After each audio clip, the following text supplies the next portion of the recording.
Welcome, everybody, to another edition of Keep the Line Moving, the podcast designed to talk about leadership, life, and inspiration. I am your host, Chris Gargano, and for episode 64, we are talking about the concept of running your own race. What does it mean to be a genuine leader, sticking to your principles and values and not worrying about other people, doing it in a way that is genuine to you? We will talk about this and so much more, and we will weave it in and around the Super Bowl that just took place and the leadership and culture of the Kansas City Chiefs and Andy Reid and everyone associated with that franchise who just won their third Super Bowl in 5 years. We will also talk about corporate and how you can lead and understand yourself throughout your journey. Our guest is Dan Graca. You will recognize his name. He's the pre- and post-game radio host for the New York Jets. He's paired with Greg Buttle each and every week during the football season on ESPN Radio New York, otherwise known as WEPN-FM. And Dan also has a nightly show on that station as well. This is a rich conversation. We go in depth. We talk about historical leadership. You are in the right place. I'm glad you're here. The conversation begins now with Dan Graca. Ladies and gentlemen, look who it is. My friend and yours, Dan Graca, ESPN Radio, Rutgers grad, native New Jerseyan. How you doing, my friend? This is just like, it's like Groundhog Day, getting a chance to sit down and talk with you. And, you know, when we're sitting here throwing out all these superlatives, which of course, you know, that I appreciate so much, you should actually tag on another one of yours, because after all, you are the president of the Dan Graca fan club, as you have said many times. You know, that's what these podcasts are all about. I am so glad you brought that up, because Yes. I am. And I enjoy being the president of the Dan Graca fan club because we work together at the New York Jets very closely. And I remember when we popped this little device on today to bring you this podcast, it was like, boom, we're in the middle of COVID and we're doing 65 podcasts a week with Eric Allen and Ethan Greenberg and all the wonderful folks that you were, you know, Buttle. We had Buttle on all the time, Marty Lyons. Those were fun and challenging days, Dan. It's funny. There's not a day that goes by that you know, I'm not at the facility and, you know, pop upstairs and head past the studio. And I don't think a day goes by where we don't bring up that 2020 season where, remember, we were only like one of 5 or 6 people that were allowed upstairs on the second level with all the protocols that were in place, and they had the curtains up and you can't pass a certain tier because you weren't authorized. It was wild and crazy times. But guess what? We made it work and we still delivered the goods. We did, Dan, because the Jet fan base needed that content. I remember thinking about that. I remember thinking there's these people at home, we're at home. We've got to do our very best to get them the best content possible. But anyway, tell me about your success. Your journey has been so impressive. You were an intern coming out of Rutgers, working at WEPN-FM in New York. Right. What was that like when you first started in your profession? What was it like working in something that you loved and building that career?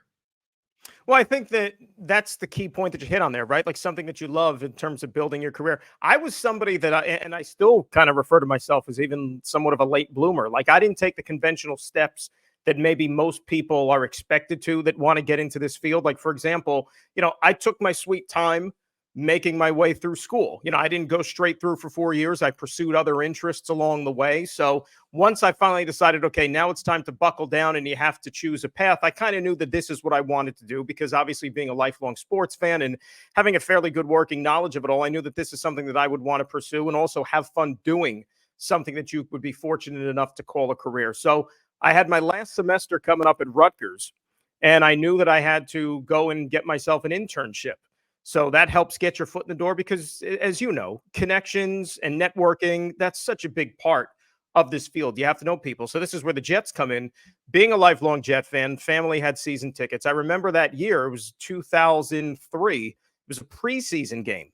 So I knew that ESPN radio broadcasted the games, went to the game that day, took a walk over in the parking lot to where they would set up and do their pregame show from. And I just walked up and over and spoke to somebody from the radio station and asked, who do I talk to about possibly getting an internship with? Spoke to the gentleman. We hit it off, came in the next week into their offices in the city, interviewed, got the internship for the fall semester that year. And then towards the end of the fall semester, you get the holidays coming up, right? And I remember the radio station put the word out that, hey, we need people to work on the holidays in studio. It was something, just answering phones, for example, for the show. And I volunteered, of course, put my hand up right away because I wanted somehow to get my way into the studio. So I worked, I think it was the Thanksgiving morning shift, and answered phone screen calls for the shows. And fortunate enough for me, once that semester ended, I think the person that was answering phones on one of the shows took a job down in Florida, and they allowed me to sit in, and they kind of hired me on a part-time basis right after my internship ended. And then everything kind of went on from there. And so that was my in, if you will. And yeah, a lot of stops along the way, but haven't looked back. No, and you're so persistent. And it's all about relationships, Dan. As you said, right, you were cultivating relationships. You put yourself in the right place at the right time to meet the right person, but then it became your journey, right? And it's about developing relationships. And then you were at Sirius, and then you did this show and you did that show. And then all of a sudden, a couple years ago, they call you and they say, hey, we want you to be the permanent nighttime host. What was that moment like to come back, be full-time, be recognized, and they called you, my friend? Yeah, it's funny how it worked out. And like you said, I went to Sirius XM, and I was working on Chris Russo's channel on Mad Dog Sports Radio. And I was a full-time host there for a number of years, and, built an audience, on a national basis, because it is, a national radio there. And I was doing a night show there. So kind of, it was afternoon drive out on the West Coast. And I remember I had a real good following with those West Coast audience members because of just the time difference and everything. And once that situation kind of fizzled out a little bit, I kind of branched out again and had to go into a few other different directions. TV was always something that I wanted to pursue. And I ended up getting into SNY over there in New York, and was there for 5 years and had a great time doing that, meeting people along the way. Then came back into the ESPN family again, not on a full-time basis yet, but still part-time, but was able to do stuff on a network level, on ESPN Radio National again, getting an opportunity to, do those network shows and to meet those people while still also establishing my foot, in New York on the local channel. And yeah, as you said, then the Jet opportunity presented itself just because of my ESPN relationship. And once that opening came about, they were able to suggest me as somebody who would maybe be a good candidate for that job. And that's when you and I became friends, of course, and we met back in 2018. And that kind of was just a natural fit for me, not only because of my affiliation with the club my whole life as a fan, but just the relationships and the people. It seemed like when you and I met that first day, I could still remember our conversation in your office. And, that to me was almost like yesterday, and we hit it off right away, just like all those other people there. So I think you hit it right on the head. Networking, relationships, establishing that rapport. I think that's such a big part of what we do, let's say, in this business. Well put. So well put, Dan. And I'll tell you, there's two other factors that we have to factor in. And then everybody, we're going to get to the Super Bowl, but we're going to segue properly here because Dan's a radio guy. Segue, big word. Yes, absolutely. Always. There's two things here. Yes, networking, relationships, stick-to-itiveness. But there's also talent and hard work. And that was the thing. Whatever we would ask you to do at the Jets, you would do. And I'm sure at ESPN, as we talked before hitting record today, you said, you're going to do the mornings next week, or you're going to be midday, or whatever the case may be. It's that attitude of hard work. I'll do what it takes to make the team better, meaning ESPN Radio in this sense, or the New York Jets in that sense. So tell me about that. Where did you get your hard work and prep? So in radio or TV or broadcasting or whatever, yes, it's great to have a great voice, to smile and look great on the camera and all, but it's that prep. Like Romo and Nance in the Super Bowl, just the top of their field. How do you approach working hard and being well-researched going on the air? Well, I think in any walk of life and in any field, I think if you want to succeed and if you want to advance, there has to be a little bit of luck involved. But what's the old saying about luck? Some people don't believe in it necessarily. That's where hard work and preparation meet, if you will. Like sometimes that's how the luck comes about. So to your question about the hard work, I think it all goes back to finding something that you enjoy doing, right? And if you make a career out of it, then it feels like you don't have to work a day in your life. So yeah, I'm working hard and I'm prepping and I'm making sure I'm, on top of everything, but it really doesn't feel like work because this is something that I enjoy doing. It's something that I've enjoyed doing my entire life. So is it really work? I do feel fortunate that I have the ability to do those type of things, but it's no different with anything, right? You better be prepared. You have to always have some things on the side and maybe in reserve that you might need to call upon because you never know how a given show is going to unfold. Like, for example, I'll give you a perfect example. This past Friday going into Super Bowl weekend, right? It's the last Football Friday show of the year. Last chance on a Friday where football, is going to be the lead story, the biggest game of the year.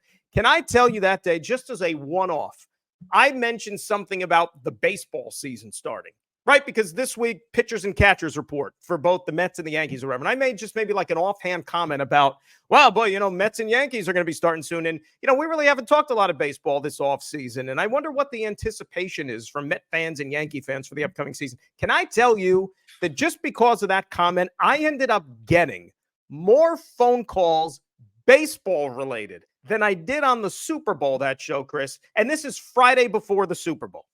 So they say this is a baseball town, right? Meaning the tri-state area, right? I mean, look what you have here. You've got the historic Yankees, and the Mets are always, right there. Oh, right there. They get to the World Series, things don't work out, but you got 86, you got 69. I got to ask you, why do you think that happened? I'm only hypothesizing. I'm from the West Coast, buddy, but I'm trying to figure this out in this market. That's fascinating.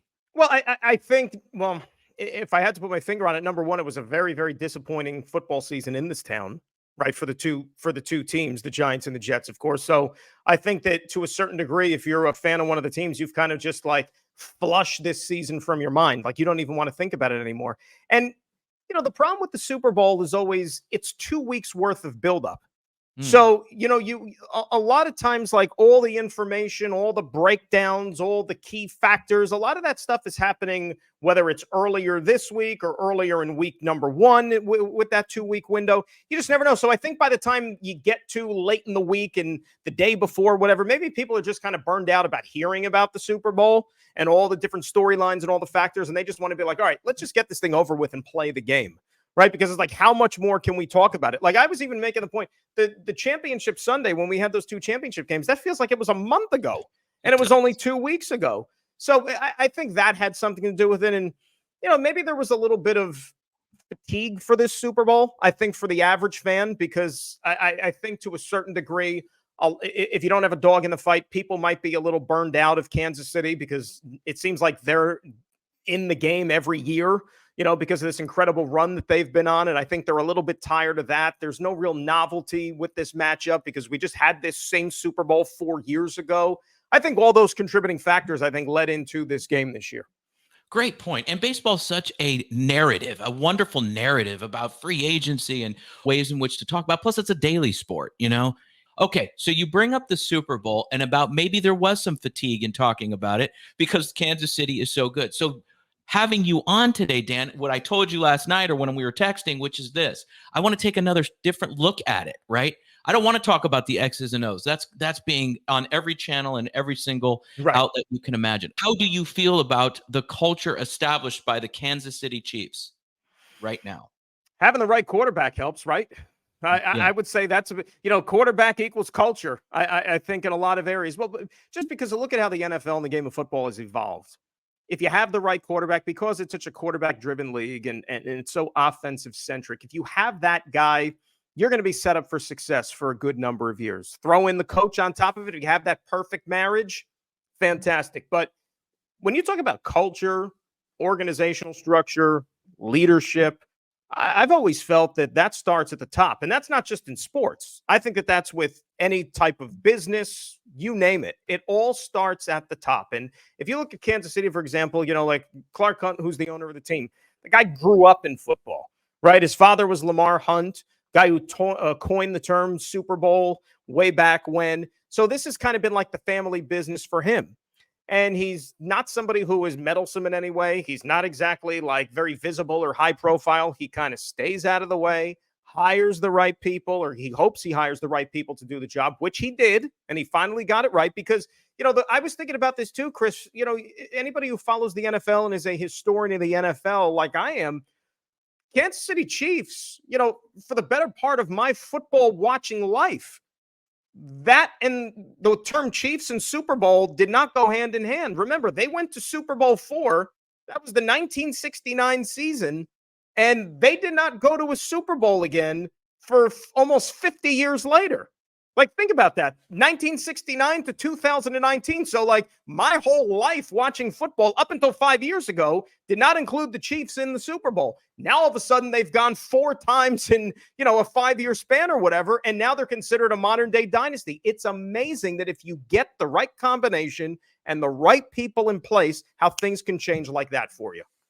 And you just said that it all starts at the top with the Hunt family and the general manager, Andy Reid, and then down to the quarterback, right? And everybody is on the same page. If you listen to what they say about developing their culture, and you heard, I'm sure, that Andy Reid had a team meeting prior to the Super Bowl where Chris Jones, Kelsey, and Patrick spoke. And they all said, I was listening to an interview that Andy Reid did with Peter King shortly after the game, right? And they were saying that each one of them, they didn't pre-plan it or anything, had something different to say about what to focus on, big picture items about playing for each other, about hard work, about, we were picked as underdogs, right? The underdog mentality, whatever the case may be. We weren't in the room, but that was what Andy Reid recounted to Peter King. I think that is fascinating to have your team leaders speak to the team, not prep them and just have them rock, speak from the heart. Your thoughts on that? Well, absolutely. And it carries a little bit more weight because all those individuals that spoke, they all won before, right? They've got rings. They know what it takes. They've been in this situation many times over. So it's a little bit easier for a group like that. But, even back to the Andy Reid thing about hiring the right people and letting them do the job that you hired them to do. Think about this. Andy Reid, all those years in Philadelphia, there was a while that the MO on him is that he couldn't win the big one, as we touched on. But the guy was a head coach for, I'm just spitballing off the top of my head, something like 14 years, 13, 14 years. And he had a lot of winning seasons, a lot of playoff trips, 4 or 5 championship games, went to a Super Bowl, didn't win it, but he got to a Super Bowl. And then he kind of flamed out a little bit in Philadelphia. And I think both sides decided, after a period of time, that 13, 14-year run, maybe it's time we hit the reset button. Not that he's a bad coach and, they parted on the best of terms, but Clark Hunt, to his credit, he saw, wait a sec, Andy Reid's not a moron. It's not like he forgot how to coach football. He was just at one place maybe a little too long and, hey, recharge the batteries, change of scenery. It might benefit him, might benefit the organization.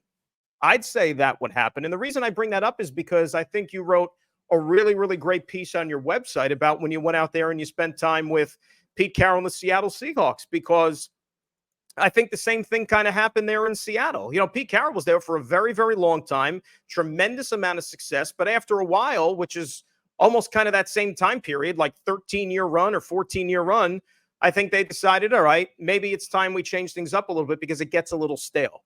Bill Walsh, who you, of course, are well aware of, the great Bill Walsh, he was famous for saying that he felt that a head coach or an executive should never stay at one place for more than 10 years because things get stale. The message gets stale. I think not just for the players or the coaching staff, but, just everybody in the organization. And that fresh perspective sometimes is needed and it's warranted. So when you see these changes, it's not like these coaches all of a sudden just forgot to coach or they're bad at what they do now. No, it's just sometimes you get burned out a little bit. That's all. Right. And you're going in so many different directions here that I love so much. And thanks for reading the article on Pete Carroll. The Seahawks were fantastic, as was he. But you mentioned Bill Walsh, and you look at the way that he constructed the 49ers and the fact that when you look, he worked with Paul Brown, and Paul Brown retires, and then Coach Walsh gets passed over to be the head coach, right? But then he gets his shot in San Francisco, does a whole bunch of internal work, becomes very introspective, and then creates that culture written. I have all his books. I love his books. You look at the way that the 49ers created their culture, and you said something very interesting, Dan. Let them do their job. Hire good people. This is a Tom Ricketts Chicago Cubs quote that I found a number of years ago. We hire good people, they hire good people, and we let them do their job. That's it. That's exactly what you said, right? And that's Coach Walsh with George Seifert on the defense. That's Andy Reid with Spags on defense, right? They come together, they create a culture, but it's so much more than what you see on the field. It is a culture takes shape in OTAs. It takes shape at the draft. It takes shape in the offseason, walking down the hall, and how you treat one another. Do you like one another? Do you retreat to your offices? How do you continuously develop players through the way you hold yourself accountable. What do you think it is with, it's not just the quarterback in Kansas City, it's everything. Well, but I do think that's a big part of it, right? In getting the right people. Because as I said, that organization still with the same people in charge, right? The Hunt family owned the team forever, but they went half a century without going to a Super Bowl, right? And they were also one of those teams that it looked like, well, it's never going to happen for them. And they came close. Remember, they had real good teams in the 90s with Marty Schottenheimer. And Marty Schottenheimer, in my opinion, is a Hall of Fame coach, should be in the Hall of Fame. Despite the fact that he was never able to win that Super Bowl, the guy won a lot of games, but somehow the ball never bounced his way in those key moments. But, Kansas City would go into the playoffs every year as a 1 seed or, in Arrowhead Stadium, a very difficult place to play, but they would never somehow find that secret formula. And now they did. You get a coach who knows what he's doing. I don't want to say you lucked out, but I think a little bit of the draft is luck because, they traded up to get Patrick Mahomes in 2017. But what if Patrick Mahomes was gobbled up by the time that the Chiefs made that move to go up and get him? What if another team took him? So I think that also plays into it. And, Patrick Mahomes didn't play right away. Remember, they still had Alex Smith, and they were winning games with Alex Smith. And then they realized, okay, well, we like Mahomes. We know that he has to play. Then they traded away Alex Smith. And then Mahomes was able to just walk right in there. And, the rest is history, of course. So I think circumstances plays a big part of it too, because, like a lot of people say, well, Patrick Mahomes was drafted here, or if he was drafted there, if he went to this team, would we still be talking about the same Patrick Mahomes? Probably not. Probably not. Like it's the same thing with, the Tom Brady example. Like Tom Brady was picked in the 6th round once upon a time. Well, if he got drafted to some other team that didn't, necessarily have the same structure that New England had at the time with the great coach, and would he be the Tom Brady we know of now? I don't think so, to be quite honest with you. So a lot of it is luck when it comes to building and searching for that secret sauce and that right formula. I think a lot of that also, it has to just fall into place perfectly. And, for these teams we're talking about, it has. If you watch Andy Reid or Kyle Shanahan or some of these guys that are most recently in the news all the time, obviously with the Super Bowl, but let's look at Andy Reid. There's nothing but deferring credit. He's humble, right? Using terms that describe a team first atmosphere, right? It's not an accident. This is Andy Reid, right? He has gone through what you said earlier, trials and tribulations in Philadelphia, not getting the big one. Then comes to Kansas City, has to be patient, finds a quarterback, everything comes together. Now look, 3 Super Bowls in 5 years. So my point is this, and then if you watch also to the extension of that, the quarterback then speaks almost as much as the head coach. Watch Patrick Mahomes. It's a lesson in leadership. And not to interrupt, I'm sorry, but because you made me think of something else when it comes to leadership and just this new school versus old school as far as coaching is concerned now in the league. Think about what happened in the first half of the game yesterday with Travis Kelce. When he showed up as head coach, right? When he came off the field and onto the sidelines and started yelling at Andy Reid that close. Chris, let's rewind a second. You think if Bill Parcells back in the day, if a player did that to Bill Parcells, Super Bowl or not, you think that player is stepping foot back out on that field again for the rest of that game if you did that to Bill Parcells? No, that player is probably on the bench. And there's a lot of other Mike Ditka back in the day. I'm just naming a couple, but like that's how just like the generations and how the game has evolved and the player-coach relationship. Back then, you could be that disciplinarian as a coach. Now, you can't get away with that as much. I think that you can maybe look to impart discipline, but you can't rule with that heavy-handed demeanor that guys used to do back in the day because, yes, the coaching is important. It's extremely important. But I still think it's a player-generated league more than maybe it was once upon a time in terms of, with everything changing in the world and certainly social media plays a big role of it. Like these guys are out there more, right? And I still think that a lot of these guys that, the players, for example, especially the superstar players, they kind of look at it as, okay, fine. Like, you don't want me? Well, I'm the one that makes this thing go. It's not you, the coach. It's me. It's me. I think like just the ego side has maybe taken over a little bit more with, let's say, modern athletes than it did once upon a time. Okay, I can't dispute that. And I love where you're going with this because this is a healthy conversation. But I will take the devil's advocate approach, if I may. You can handle it. Come on. You were a baseball player. I'm just throwing a fastball at you. No curveball. I'll take the pitch. It's okay. So, Dan, you're right. there is more ego. There is more out there, meaning social media and such. And if you look at the Kelsey thing as an example, but let's look at this. I would maybe argue that there's an evolution in the framework of leadership and what it means, like allowing people to have a little bit more freedom of creativity, freedom of showing oneself, inclusion, letting people be themselves, knowing when you have good leadership that if you let that player be himself, if he's a little hotter, runs a little higher, and you don't want to bump into your coach, right? I'm sure that I know Travis probably regrets that. Andy said, "Oh, I was caught by surprise," and he forgives him. It's a non-issue. But this is what we're talking about. Travis wanted to be in the game. He's showing his passion. Andy knows if I discipline him now, that disrupts the whole apple cart. That could have such a major disruption, and that's advanced EQ, right? Emotional intelligence. Andy knows I have a decision right here, and I'm making this up. I don't know. I wasn't on the field. I've never met these guys, but I'm saying, let's just look at it logically. I'm making a decision right here. If I react to Travis, this could then become even more than what it is. I was caught by surprise. I'm off balance. He's an emotional player. He wants to be in the game. But if I just keep going, then that's the selfless part to keep the whole machine going. And then they won the Super Bowl. And I'm not saying from that singular moment. I do think that being a head coach now is more difficult than it was once upon a time. Because I think that everybody back in the day maybe fell in line with the structure. Okay, he's the coach, he's the boss, he's in charge. And it's like you fall in line or else you're going to be going someplace else. Now, I think you have to give the players a little bit of that freedom.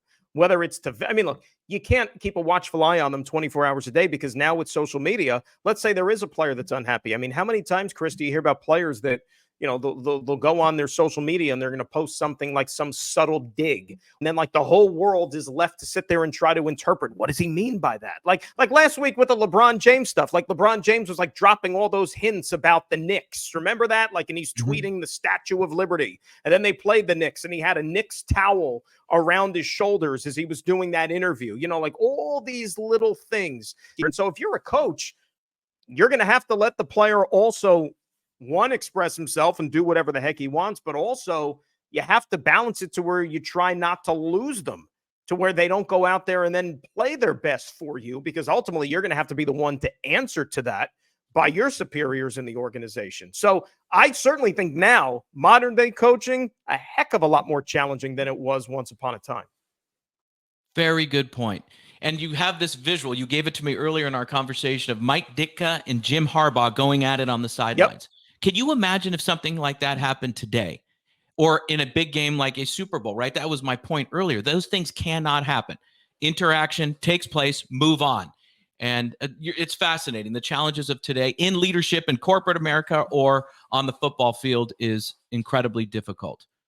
Dan, it's time for All-Star Moments featuring Dan Graca, ESPN Radio New York. Are you ready? I'm ready. Here we go. Series of questions you must answer quickly. How do you deal with adversity? That's a good question. Right off the bat, you come in with a hard one there. How do I deal with adversity?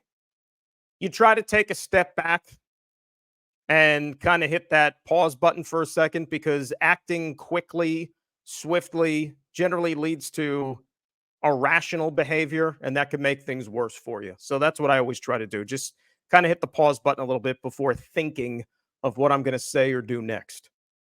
Nice. How do you give yourself fuel, Dan?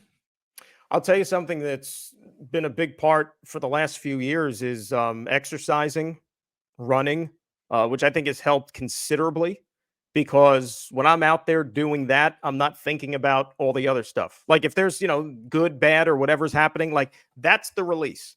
You pop the earbuds in, you're out there in the world, just relaxing away from everything. You're listening to music, whatever. And that's kind of my recharge, if you will. Because when you're doing that, you're not thinking about anything else that's going on. And so that's been important for me for the last few years.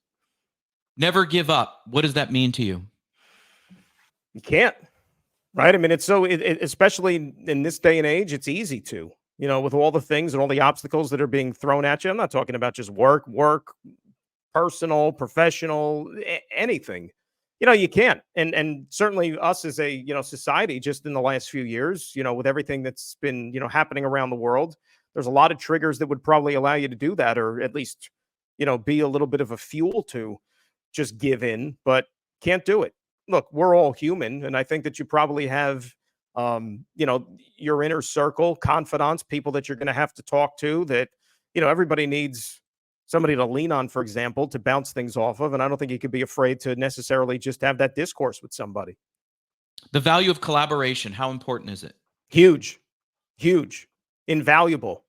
When you talk about collaboration, my role or my job, for example, doing shows, and even though it's my show, my thing, and I'm the one ultimately that's going to bear the responsibility, you have to have collaborators, producers, and the people that you work with. I'm a big believer in that, huge believer in that, because if everybody is on the same page, it's going to make your job easier, and B, it's going to make whatever you're putting out there into the world, I think, that much more appealing. And lastly here, describe yourself as a leader in one sentence. Be fair, but lead by example. Right? Mm-hmm. I think that, I know it's more than one sentence just carrying on about it, but I think that I'm like I said, somebody who's open to collaboration, but I think that at the end of the day, if you could sense that somebody is not pulling their weight or, paddling in the opposite direction, well, then they're probably not the right fit for you into where you're trying to go, because you can have this vision, you can have this mentality of how you see things and how you want a certain thing to go. But if somebody is kind of going in their own opposite way, then maybe that's not just the best fit for your group and your collaborative ideas. I enjoy these types of conversations, and you're really interested and interesting. That's what I'll say about you. You're interested and you're interesting. That's a compliment, man. That is so. If there's a young broadcaster listening or anybody listening that's an emerging leader, and they're thinking, okay, well, they talked a little bit about Andy Reid and culture and things of that nature, and what is leadership and how do you do? We talked about all of it, right? But that is, if someone says that about you, you're interested, meaning you have a natural curiosity. You listen well. You're open. You take in information. You're respectful of those in the room. And even in situations like this, when it's technical or whatever, like a virtual situation. And then you're interested in them, and you're interesting, meaning you give thought to things. You present yourself. You could tell that you're taking the moment seriously. Here I am on my soapbox about leadership. I can't get enough, man. Well, and one other thing I wanted to throw in there too, for anyone who's what, and it's not even from, you want to be a broadcaster. This is just anything you choose to do in life. And when I speak to college classes, for example, and generally they're broadcast geared classes, because everybody's got questions, how you got to where you're at and all those things. But, the lesson that I leave, and it's from personal experience. So this is for like anybody. It's the thing to keep reminding yourself is that, and I tell people, you are on your own path, and your path is going to be different than the person to the right of you, to the left of you. Everybody gets to where they're going at a different rate, at a different place, different avenues to get there. So don't get down. Don't be discouraged that this person's there and you're here, or this person did this and you're still here. It doesn't matter. Like, you're going to get to where you're supposed to go. Like, don't look at somebody else's success or somebody else's failures and their path and think, I'm a failure because they did this and I'm not there yet. And this goes for any walk of life, any chosen path, career, you name it. You're going to get to where you're supposed to go at your pace. Like, don't get so many people, right? And look, I'm guilty of this because I experienced this, years ago, like just starting out or whatever. It's like, why am I not moving up the chain faster? Why am I not here? You're going to get to where you're going as it's meant to be. So that's one thing that you can't do to kind of discourage yourself and get down, because then you're really going to have even more problems in what otherwise is going to be a challenging goal, just period, in trying to work your way up here. But you have to stay the course and just don't get bogged down by other people's successes or failures. Gosh, we got to clip that off and send it to the universities around the country. That is so valuable. Thank you. That's so good. Because there's fear of missing out, right? And with social media, you could peek in on all these people doing these things, but you don't know what they're doing the other 23 hours and 45 minutes of their lives, right? They're seeing 15 minutes of a clip or something, or 5 minutes, or down to 45 seconds. Great point, Dan. Exactly. Thank you, Dan. You're the best. You're a very good friend and a pro. Thank you. Absolutely, anytime. And like I said, congratulations to you. You're doing a great job with this stuff, as I knew you would. And look forward to doing this again with you, my friend. And we thank Dan very much for being on the show. My number one takeaway, actually, I have two for this one. Number one is the concept of being interesting and interested. And let's do it with leadership, because that's the core and heart of this program each and every week. As a leader, an emerging leader, a senior leader, a president, a CEO, whatever, or somebody who wants to lead someday, what does that mean? Well, to be interesting as a leader, right? You're doing a lot of talking, right? You want the eyes on you or whatever. And I'm not saying that's bad, but are you also making room for people by being interested? Meaning, are you including everyone? Are you listening? Are you valuing opinions? And this is part of our all-star moments each and every week. How can you collaborate if you're focused on being interesting? But if you're interested, you can collaborate, right? I think this is a very important topic. I'm so glad that we brought it up. And number two, Dan's advice about running your own race at the end there. Very powerful. Don't look left. Don't look right. That doesn't mean you're not learning. You are learning. But don't get discouraged. Stay on your path. Be genuine to yourself. Work hard each and every day. All the principles that Dan and I talked about. I'm so glad that Dan brought that up. He said he speaks to colleges about that. That is such a valuable message. Thank you, everybody, for being part of this week's edition. We will be back next week on Keep the Line Moving. Take care. Every week, you hear guests on this podcast talk about some of their biggest leadership challenges.